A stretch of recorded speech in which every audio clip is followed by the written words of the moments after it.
With Mr. Review, we spring into action with breaking reviews.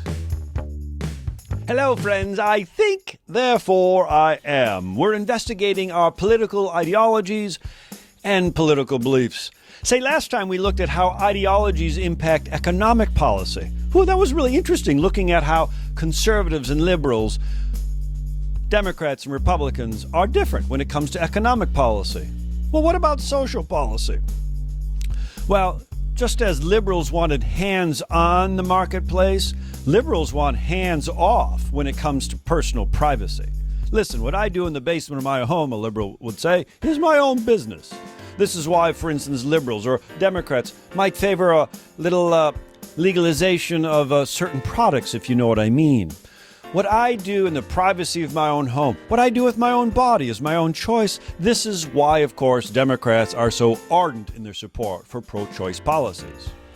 Conservatives, on the other hand, feel that morality is the backbone, is the bedrock of a healthy democracy. So conservatives would be for legislating morality, hands-on when it comes to positions of privacy.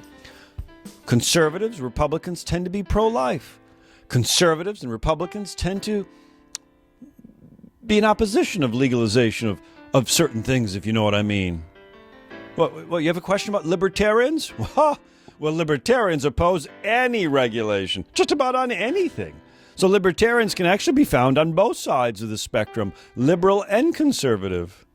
Yes. Liberals push more for government protecting our equality. Conservatives are more content with individuals building strong cultures and communities of equal members of the neighborhood. Political ideologies and political beliefs. So important. Make sure you understand where you are on the spectrum. We're counting on you to vote, counting on you to participate, counting on you to flip your ideologies and beliefs into action. Remember, democracy is a verb. Springing into action with breaking reviews. I'm Mr. Review.